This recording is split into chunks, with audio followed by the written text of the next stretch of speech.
Freakonomics Radio is sponsored by Hotels.com. Hotels.com gives you access to hundreds of thousands of hotels worldwide. And when you join for free, you can save up to 20% instantly with member prices. Plus, every stay earns rewards. So when you book one trip, you're already lowering the cost of the next one. Hotels.com is simple, rewarding, and designed to help you get more out of every stay. Sign up for free and book today. Hotels.com. It's all in the name. Freakonomics Radio is sponsored by Amica. You know what they say, if you want to go fast, go alone. If you want to go far, go together. So go with Amica and get coverage from a mutual insurer that's built for their customers, one that looks after what's important to you together. Auto, home, life, and more, coverage that fits your unique needs. Amica helps you protect what matters most. Visit amica.com and get a quote today.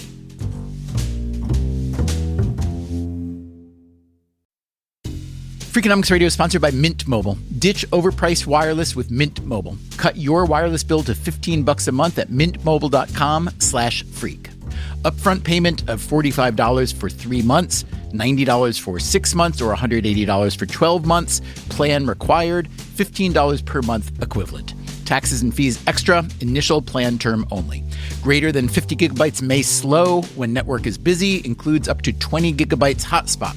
Capable device required. Availability, speed, and coverage varies. See mintmobile.com.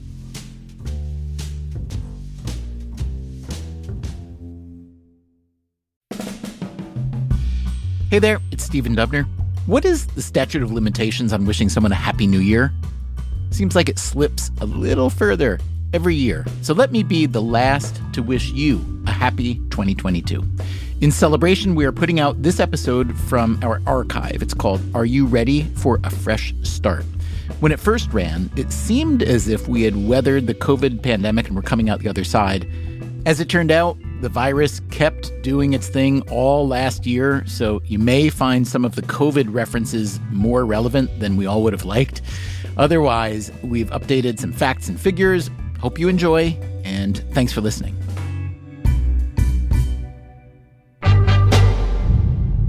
I know a lot of people were particularly excited about January 1 of this year. I got extra emails about, oh, thank goodness, it's finally 2021. I'm so excited. That's Katie Milkman. I'm a professor at the Wharton School, and I'm also the author of the book, How to Change. And I'm the co-director of the Behavior Change for Good initiative with Angela Duckworth. As a behavior change specialist, Milkman sees January 1st as something of a high holy day. Every year, roughly half of all Americans make a New Year's resolution to break some habit, fix some flaw, pick up some new activity. At the top of these wish lists, and yes, I am calling them wish lists, you'll see why later, at the top are eating better, drinking less, exercising more. We asked Freakonomics Radio listeners to tell us their resolutions for this year. Some of you set the bar pretty low. My New Year's resolution is to give myself a frickin' break. I realized I haven't been showering enough. So I made a New Year's resolution to shower every 36 hours, and so far so good. Visiting the tide pools. That's it. That's the only New Year's resolution that I set. And I figured it'd be really awesome if it happened, and also totally okay if it didn't. And some of you were more ambitious. My New Year's resolution was to read 25 books. So far, I'm on target. Last year, my New Year's resolution was to stop drinking during the week, and that was a complete failure. I made a resolution to try one new food every week because I used to be an incredibly picky eater.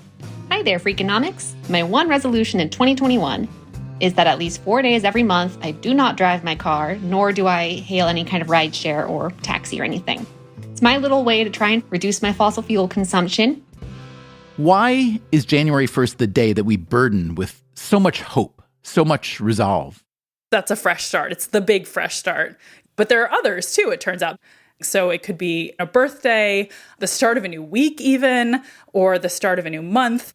There are other things that start cycles, like going to a new job or having a child or moving to a new community. All of these things are fresh starts and give us that same sense that we have a new beginning, a new chapter opening in our lives. Katie Milkman and some colleagues have named this motivation the fresh start effect.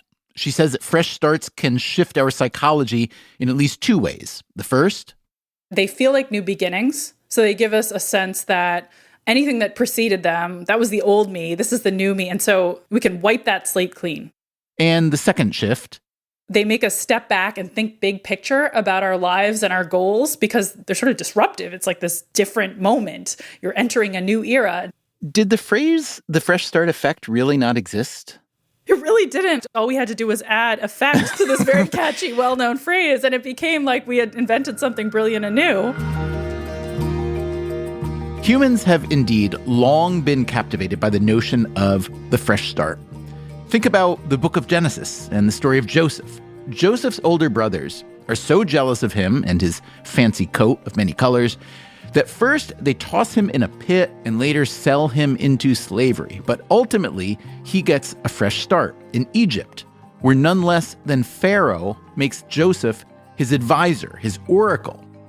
During the Enlightenment, the fresh start idea was given a philosophical boost when John Locke argued that each person begins life with a tabula rasa, what we think of today as a blank slate. And in the modern era, just think of all the literature and film where the protagonist sheds their skin, their identity, even their family. America itself was one big fresh start for a bunch of disgruntled Europeans, and it remains so today for people from every continent and every level of gruntlement. But in academia, as Katie Milkman found, the fresh start concept hadn't received all that much attention. It feels really important and real. Like, of course it's real. To me, those are the most exciting things to study as a social scientist because you know it's big and it just hasn't been understood fully yet. And we were like, let's probe it. Let's see how we can use it. Let's really make sense of what are the moments that are fresh starts? What do they look like? What are their characteristics? How can we help people use them more? Today on Freakonomics Radio, the promise and limits of the fresh start effect. This is all a mind game. We hear about an accidental fresh start. I actually flew over here with a view to changing the visa and ended up being trapped by the travel ban. An unwanted fresh start. It's almost like your mom and dad saying, hey, by the way, we don't want you anymore. You're going to go live with the Smiths. And fresh starts that spoil fast.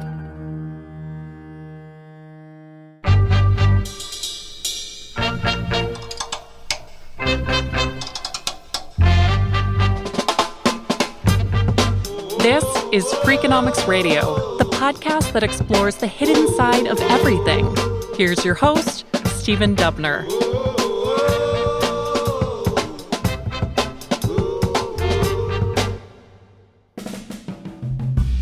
Last year, we published an episode on the lowly, lovely traffic roundabout, which, even though it's safer than an intersection with traffic lights, is relatively uncommon in the U.S.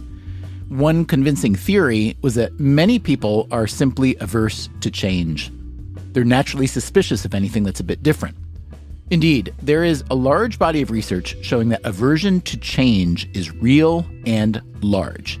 And yet, humans being the funny animals we are, we also want change, sometimes desperately. At least that's what you'd conclude when you think about New Year's resolutions and the zeal with which so many people make them. So how successful are New Year's resolutions?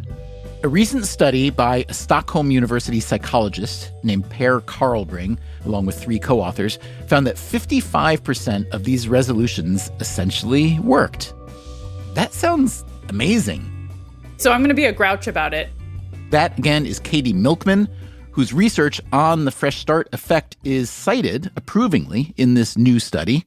So the study is correlational. It's also, based on self-report. That is, the study wasn't a randomized or controlled experiment. Most every study that is done to see how many people achieve their New Year's resolutions is based on self-report. It's really hard to get objective data on this unless you're, stalking people in some incredibly bizarre way. But also, Milkman's own experience tells her that a 55% success rate for New Year's resolutions is just incredibly high. It's out of whack with any other study I've ever heard of. It's possible they recruited a really unusual sample, but it's also possible that there was something about the way they were asking the questions that led people to report success when they weren't really achieving it. You can ask the same question very different ways, like, are you still working on your goal? We reached out to Per Karlring for some clarification. He told us that his research sample was indeed unusual, that it wasn't random, that he'd recruited volunteers who were, on average, more motivated to make a change. He also said that the way he posed his question, you did not have to be 100% successful. As long as you are moving in the right direction, he said, that is enough to be counted as a success.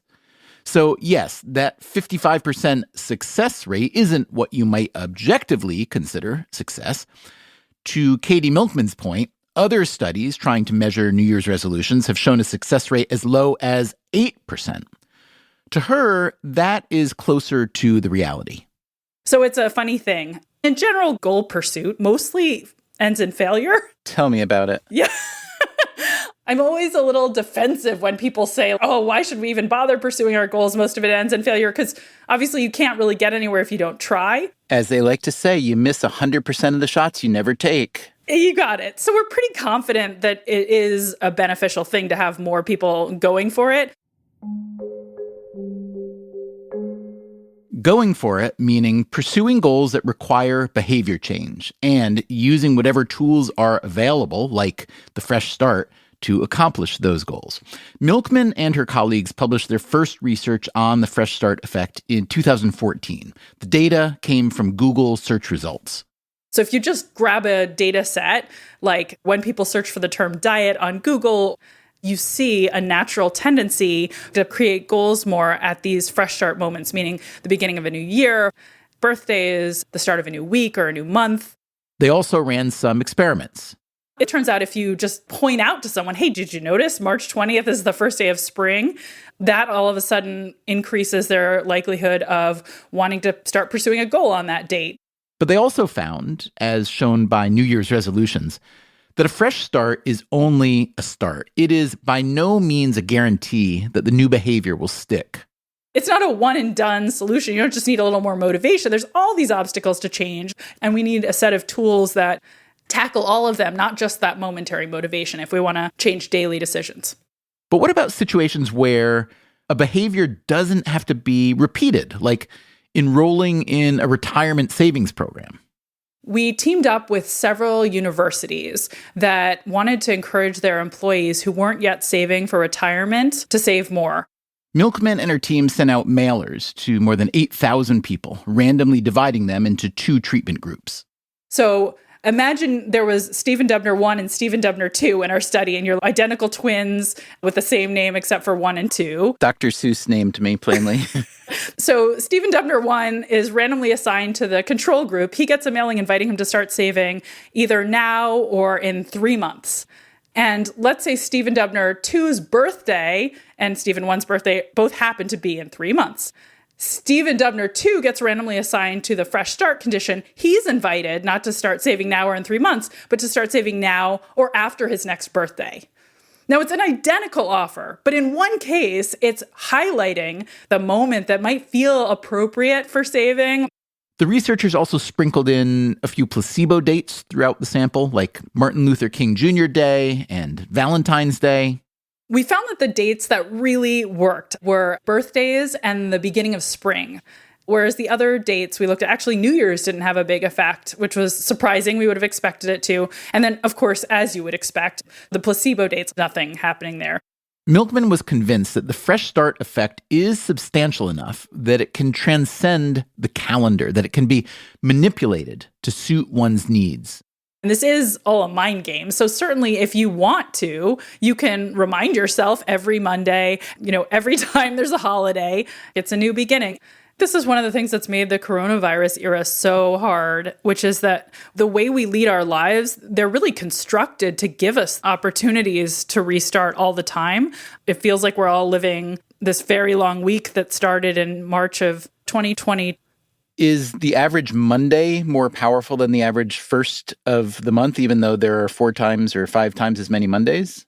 That's my sense. The day of the week effect seems stronger. Like we all notice the weekends. They're really different. Not less during coronavirus than at other times, but there's some distinction that's very real between the weekends and the week. Monday, you haven't been at your desk in a while, hopefully, if you had a good weekend and you managed to set everything aside.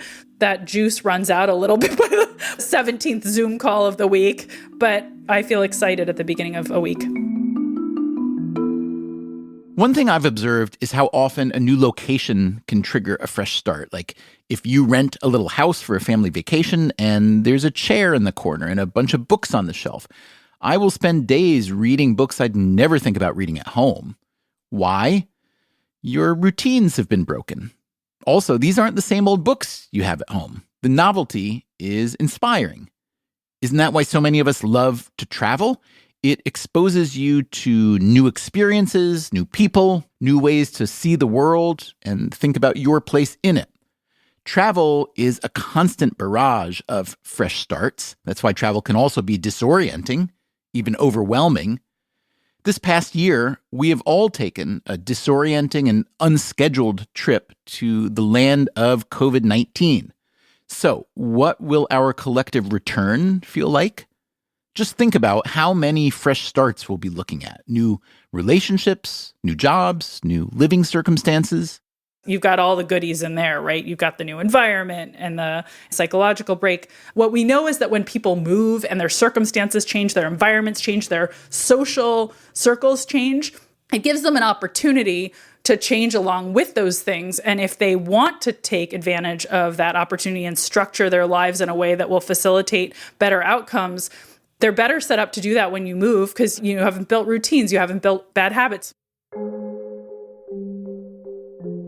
This made me want to talk to someone who has moved several times for his work to 3 continents. Stephen, Andy Byford here. How are you? Andy, how are you? Good to hear from you, my friend. I'm really well, thank you. Andy Byford is one of the world's best-known public transit officials. A few years ago, he worked on an overhaul of the New York City subway system. Before that, Toronto, and previously, Sydney, Australia. Certainly, I'm used to fresh starts. I find it invigorating. I don't want to flit around, but I've enjoyed the diversity of the various cities I've lived in. Byford grew up in Plymouth, England, the son of a transit worker, and he began his career as a station foreman in London. Each job I've gone to, there's been a little bit of me that's developed. Someone described me the other day as a veteran, and you never think of yourself as a veteran. You think, hang on a minute, this has been 32 years now, 3 continents. Maybe I'm a veteran. With his accumulated expertise, Byford became the person that people call when their entire system needs a fresh start. Obviously, you have to learn a whole new system. You have to learn the new personalities, the politics, the detail, if you will, of that system. But I don't really see that as a downside. It keeps you focused. It energizes you. He uses that fresh start to persuade the powers that be that the reason their transport system needs an overhaul is because they've been underfunding maintenance and innovation, and that they need to find a big pot of money right away. You have to develop, create, write, and present a compelling case as to what could be different and what could be better were you to have adequate funding. So let's take some examples. New York City Transit is a classic example. I could have gone there and held the fort. I could have turned up and, made marginal improvements, a few tweaks here and there. But I felt that New Yorkers deserve better than that. The year before Byford arrived in New York City, 2017, was a banner year for subway awfulness. The then governor of New York State, Andrew Cuomo, was Byford's ultimate boss. He had declared a state of emergency at the MTA, the Metropolitan Transportation Authority. Andy Byford put together a rehab plan called Fast Forward with a price tag of $40 billion. He was able to sell the plan and secure the funding. The subway rehab quickly got underway. When Byford got to New York, the subway's on-time performance was 58%. Under him, it rose to 80%. He became a folk hero. His nickname? Train Daddy. Train Daddy stickers began showing up around the city. The whole Train Daddy thing was amusing. It appeared from nowhere. And, suddenly there was that associated fuss that went with the moniker. If there's one thing politicians dislike, and this seems especially true for New York politicians, including Governor Cuomo. It is when their subordinates become too popular. Andy Byford began to find himself excluded from certain meetings. His parent agency, the MTA, underwent a sudden reorganization. As a result of the reorganization, my job was basically cut in half. It wasn't the job that I was brought into New York to do. The modernization of the subway system was no longer part of Andy Byford's portfolio. He had been downsized to running the day-to-day operations. Even what was left, the residual element, namely of running the day-to-day, I found that I was being excluded from key decisions. I was finding that other people were taking what I felt were operational decisions, and that was an untenable position. Byford had loved this New York job. He and his wife loved living in New York, but Train Daddy had had enough. I chose to resign. It was my choice, though. I could have stayed. Byford's resignation landed in January 2020, just as a certain pernicious virus was starting to circulate the globe.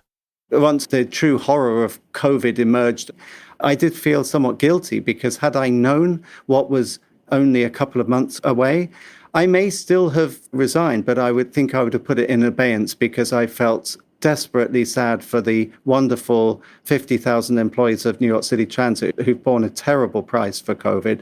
As a leader, I would like to have been there to at least lead them through it, even if the end result would have been that ultimately I'd have still gone. But Byford had quit, and he didn't know what he was going to do next. He and his wife did plan to stay in New York, but first he had to fly home to England. I actually came over from New York to change my visa and ended up being trapped by the travel ban. So the COVID shutdown had Byford stuck in England and his wife in New York. Sitting in my home in Plymouth, it struck me that this was a golden opportunity to do my bit for Britain, to do my bit for London, to throw my hat in the ring. That's right. At the very moment that the former New York City transit chief happened to be detained in his native country, a vacancy had arisen for the commissioner's post at the massive agency known as Transport for London.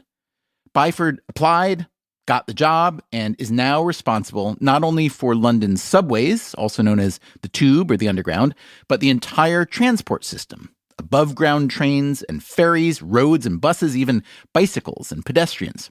It was a COVID-induced fresh start for Byford in a system that will need to make its own COVID-induced fresh start.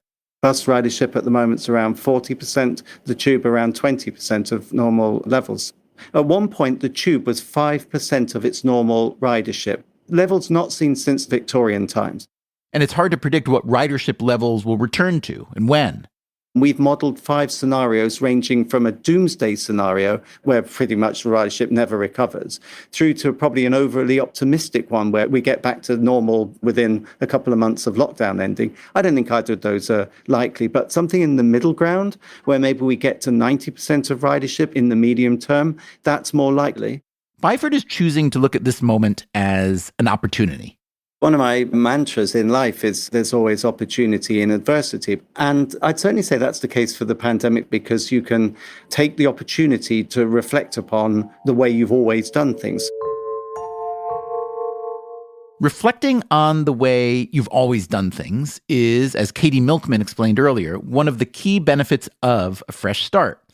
And one of the most interesting pieces of fresh start evidence happens to come from the very same London Underground that Andy Byford now runs. In 2014, there was a 2-day transit strike that shut down some stations across the London subway system. Many commuters had their normal routes disrupted.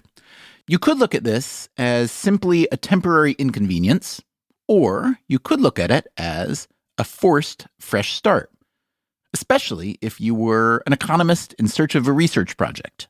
So my name is Ferdinand Rauch. I'm an economist at Oxford University. When the strike was over, Rauch and some colleagues gathered data that showed how commuters had adjusted their routes. The researchers could see what share of commuters responded to this forced experiment by changing their behavior and sticking with the new route. About 5% of commuters in the London system changed their behavior if confronted with forced experimentation. Or, as Katie Milkman puts it, About 5% of commuters found something new in that 2-day experiment that was better for them, and they stuck to it thereafter. So it might be a more pleasant walk, or there might be a convenient shop along the way that you discover when you take a different route. Could be that the stations are more pleasant to wait in. So it could be all sorts of things that make one commute better than another one. So the fresh start provided by a 2-day interruption of their routine led a significant share of commuters, 5%, to try something that they wound up liking better and sticking with, even though they hadn't sought out the change. The COVID shutdown has been a change that none of us sought out. So you do have to wonder what sort of old habits we have broken or new ones we've formed. Our habits are tested very rigorously by COVID. We have to question most things we do. We have to do many things differently. If the general theme of our paper is correct, that people are stuck in habits excessively, then COVID has lasted for so long now that people could just be that they're now stuck in a new habit. I changed my exercise routines around this pandemic because my schedule changed. Now, my childcare situation changed. I wasn't going to the office, but the new habits I've built aren't going to be consistent with and compatible with going back to my old routines. So I'm going to need to create a new exercise habit. And that means I need to sort of start again in creating that routine. And that's tricky. Coming up after the break, a more systematic approach to behavior change. And when should you avoid a fresh start? That's coming up right after this. Freakonomics Radio is sponsored by Cash App. When it comes to Bitcoin, you may be surprised to know that it was invented way back in 2008. If you still haven't made the jump to Bitcoin, Cash App makes it easy. When you buy Bitcoin on Cash App, they hold real Bitcoin for you, 1-to-1, and you can withdraw it anytime. It works more like real money and less like something locked in an account. No extra steps, no restrictions, just access and control when you need it. For a limited time, new customers can get $10 added to their balance. Just use code BITCOIN10 when you sign up. And don't forget this part, send at least $5 to a friend in the first 2 weeks. Terms apply. Cash App is a financial services platform, not a bank. Banking services provided by Cash App's bank partners. Bitcoin services provided by Block Incorporated brand. For additional information, see the Bitcoin disclosures at cash.app/legal/podcast.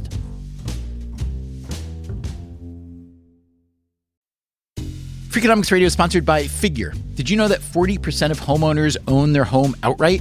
If that's you, don't let your equity sit idle. Tap it with a home equity line of credit. Figure, the #1 non-bank HELOC lender in the U.S., helps tap equity you've built in your home so you can do things like tackle a renovation or pay down debt. HELOC is a line of credit secured by your home. You can draw what you need, repay, and draw again. Figure offers a 100% online application. Get approved in 5 minutes and funding in as few as 5 days. It's faster than a bank loan and cheaper than a personal loan. Check your rate today without impacting your credit at figure.com/freakonomics. This post is sponsored by Figure, NMLS ID 1717824. Figure is an equal housing lender. For more information about their licensing, visit nmlsconsumeraccess.org. Figure's HELOC is subject to credit approval and terms apply.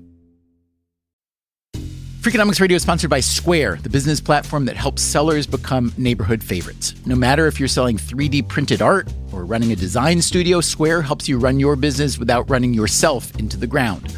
Square was made to work on the go, so you can sell wherever your customers are. With Square, you can track sales, manage inventory, and access reports in real time, whether you're in the shop, on the go, or running things solo. Square supports every major payment method, including tap to pay, and offers instant access to your earnings through Square Checking. Sellers save an average of 44 hours per month by skipping bank transfer delays. With Square, you get all the tools to run your business with none of the contracts or complexity. And why wait? Right now, you can get up to $200 off Square hardware at square.com/go/freakonomics. That's SQUARE.com/GO/freakonomics. Run your business smarter with Square. Get started today.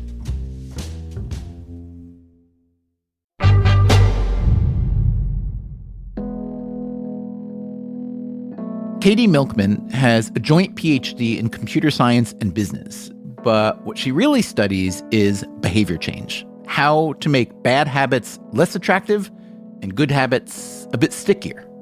That's much easier said than done. And when it comes to behavior change, theory doesn't always predict reality.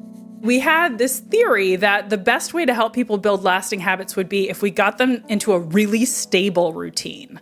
So if we could convince you like every day at the same time to go to the gym. We said if we basically pay you enough to do it at the same time consistently over and over again for a month, we're going to see this skyrocket in terms of habit formation.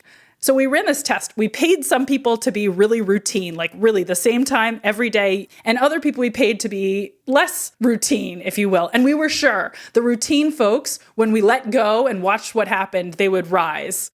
But what she and her fellow researchers actually saw, it was the opposite. The people who we paid to be flexible and to do things at different times, they built more lasting habits.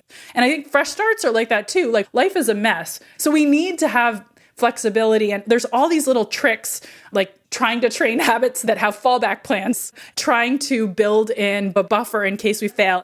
So when you talk about helping people follow through and achieve more, it sounds like you're talking about a portion of the population, but certainly not the whole population because, life is not a mess for everyone. And there are some people for whom routine is not only desirable, but they're really good at it. And they have discipline that doesn't require them to have these fresh starts.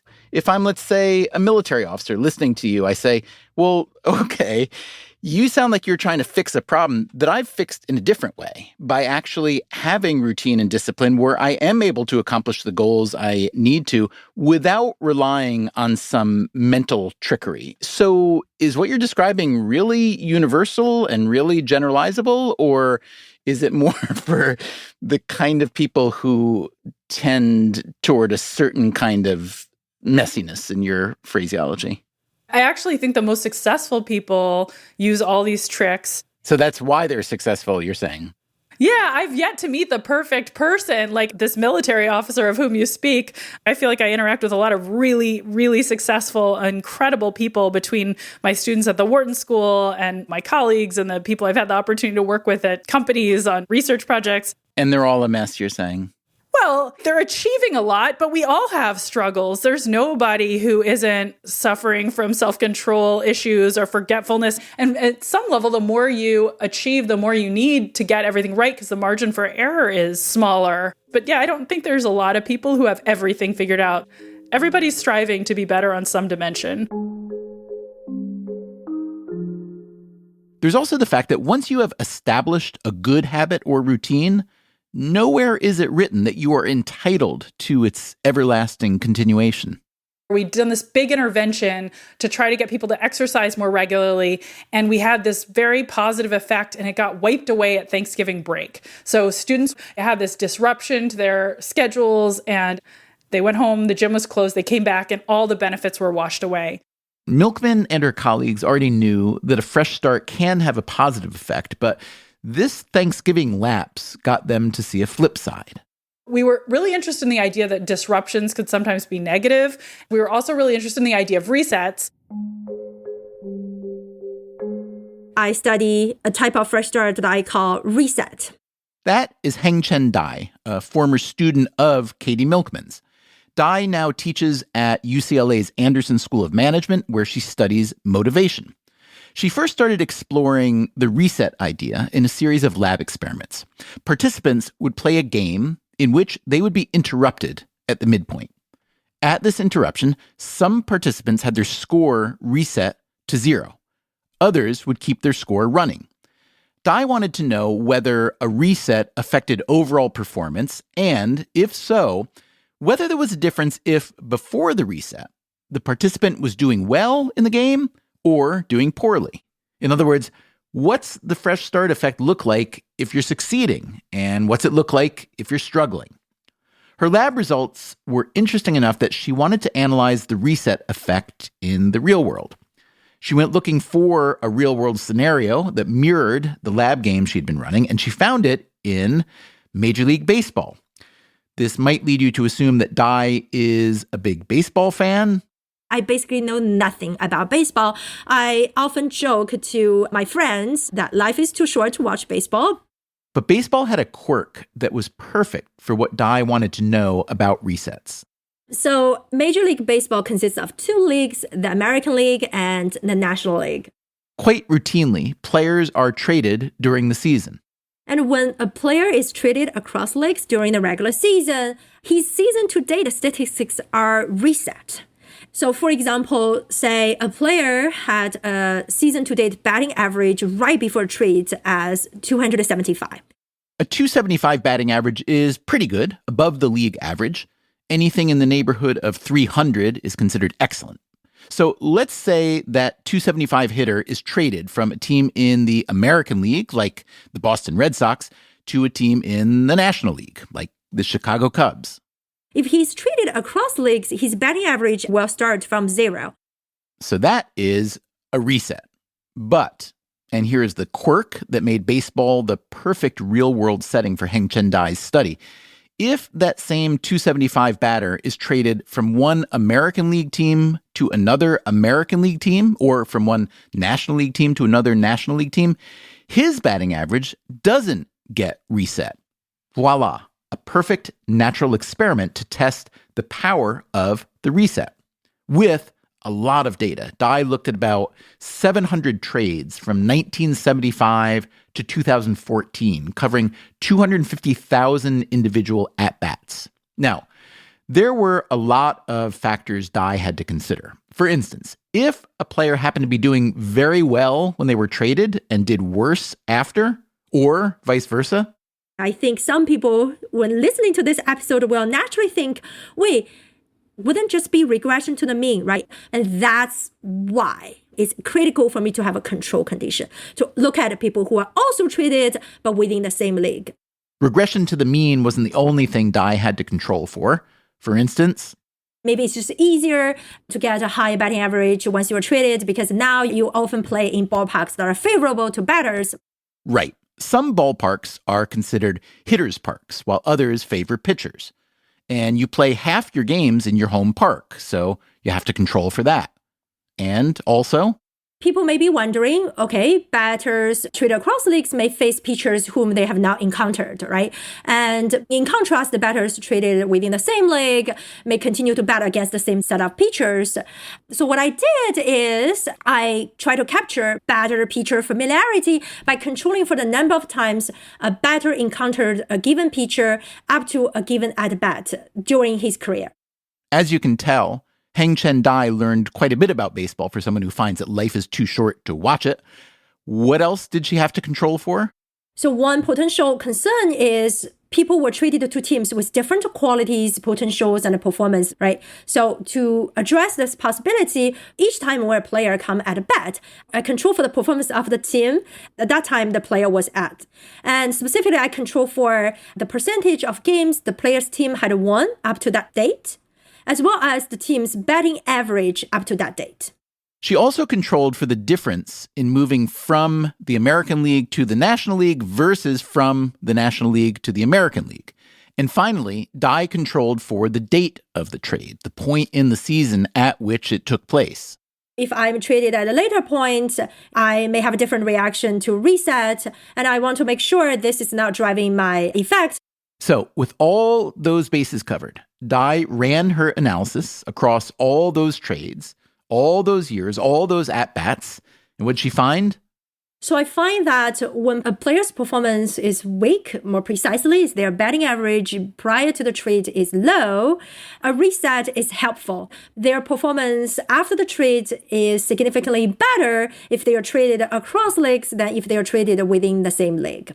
In other words, for players who had not been playing well, a trade with a batting average reset provided a fresh start that lifted their fortunes. And what about players who had been playing well before they were traded? So their performance actually reduced after they were traded, both when they are traded across leagues or when they are traded within league. So for players who were doing well when they were traded, the reset proved to be a negative, more of an interruption than a fresh start. One example Dai points to in her data is Manny Ramirez, one of the best hitters in the modern era. He played for 5 teams over nearly 2 decades. Dye points to the 2010 trade that brought him from the Los Angeles Dodgers of the National League to the Chicago White Sox of the American League, and a newspaper article published at the time. And I quote the article. It says, Ramirez's batting average has slipped all the way after a decent start. He has more strikeouts than hits. I think in the case of Manny, age is a factor. That's Bob Tewksbury. He also, I believe, got suspended because of performance-enhancing drugs, and I think he spent his time away or whatever the penalty was and then came back. Tewksbury is a former big league pitcher himself. I personally don't think that that's a great person to focus on in this because of his variables. Now, just because one player has a few extra variables to consider doesn't mean that Heng-Chen Dai's findings don't hold up. But the case of Manny Ramirez does show how tricky it can be to measure behavior change at the individual level. In baseball, as in life, one change may be accompanied by many more. But Bob Tewksbury does believe that Heng-Chen Dai's research in general has the ring of truth. After his pitching career, Tewksbury became a mental skills coach, and he has worked for a variety of teams.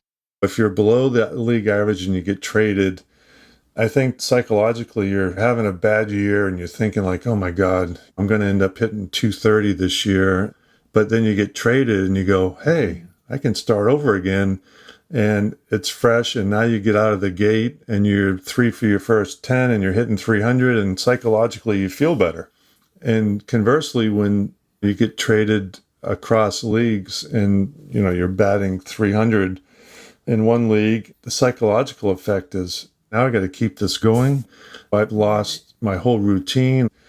I think the reset effect is real in that case on both ends. As a pitcher, Bob Tewksbury won more than 100 games, playing for 6 teams over more than a decade. He had the experience of being traded from his first team, the New York Yankees. I was with my now wife. It was the All-Star break of '87.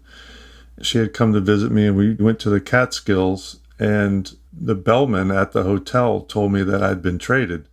There was no cell phones. It was on the radio. He told me, and I'm like, holy cow. And it is a blow, almost like, your mom and dad saying, hey, by the way, we don't want you anymore. You're going to go live with the Smiths.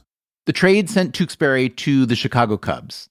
And they didn't know me from Adam. I actually was hurt shortly after I got there, so I didn't perform well. And then the perception of, we traded for this guy, the innuendos, the body language, the nonverbals, you don't feel comfortable. You're learning a new city and a new everything. So that move from New York to Chicago was not good, but the move from Chicago to St. Louis was wonderful. That move was a year later. Tewksbury, by now a free agent, chose to sign with the St. Louis Cardinals. I felt comfortable. The organization was very family friendly. I met some friends that, we played together for a long time, and that became very fun. My son was born in St. Louis. I had my best seasons there, and I think a lot of it was because of the comfort level of playing in St. Louis and the people and, in the city and in the organization. It'd be hard for any fresh start data set to reflect the variables that Bob Tewksbury is talking about here. Not just a new team, but a new community, a new environment, a growing family.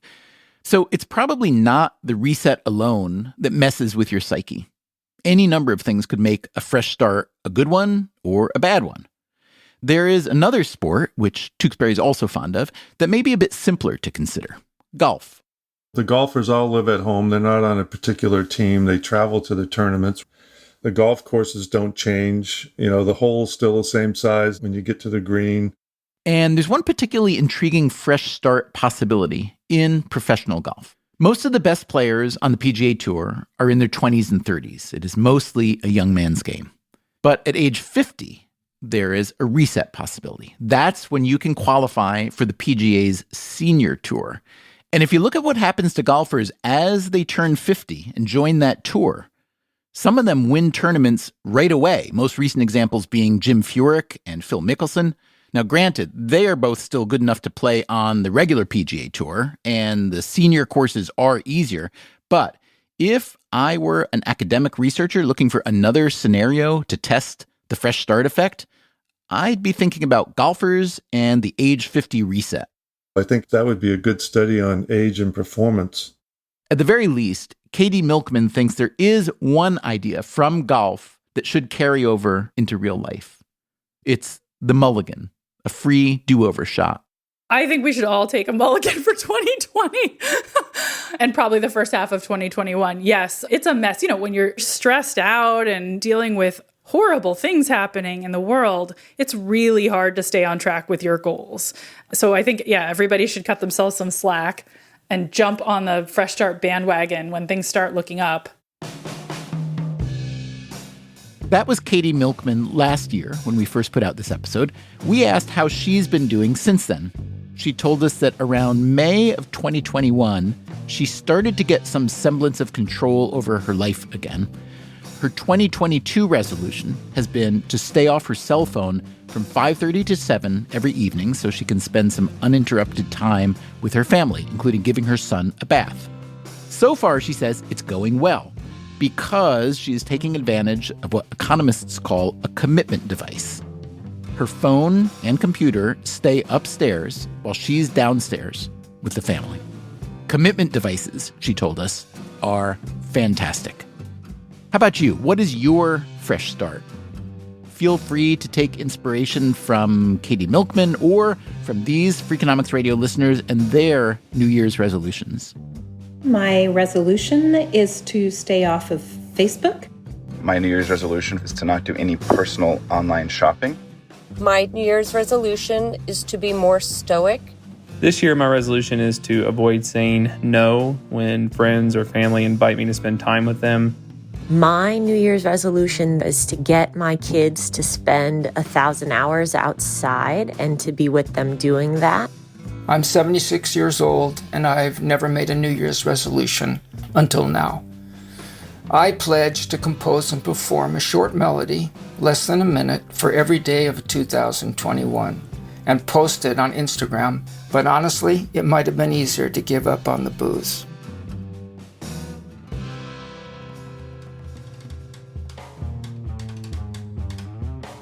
Thanks to everyone who sent in resolutions. Thanks also to Katie Milkman, Heng-Chen Dai, Andy Byford, Ferdinand Rauch, and Bob Tewksbury for teaching us all about fresh starts. And if you want to learn more, Katie Milkman published a book called How to Change the Science of Getting from Where You Are to Where You Want to Be. Coming up next time on Freakonomics Radio, a story about economic specialization from Little House on the Prairie. Everyone was in love with Pa Ingalls because you're like, oh, this guy can do everything. Is there anything that Pa can't do? And it turns out Pa could do a lot of things, but he couldn't do anything well. To the National Football League. All hell broke loose. Oh my God, it was bad. My phone blew up that night. Just in time for the Super Bowl, the economics of the most obscure position in football. You have to fall in love with the monotony of the job. You have to. That's next time. Until then, take care of yourself and, if you can, someone else too.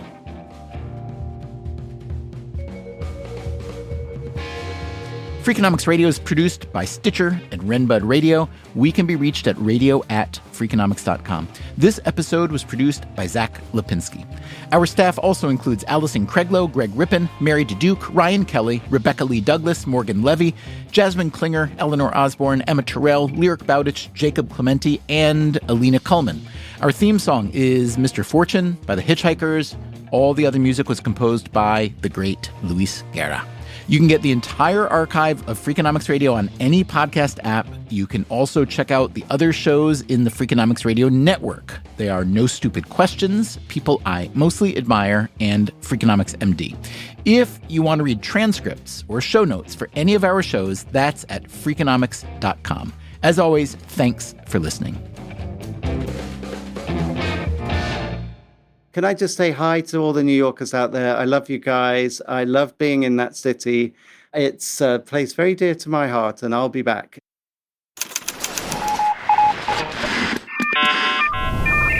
The Freakonomics Radio Network, the hidden side of everything. Stitcher. Freakonomics Radio is sponsored by Ozempic. Innovation happens through rethinking what's possible, and when it comes to GLP-1s, Ozempic pill does just that.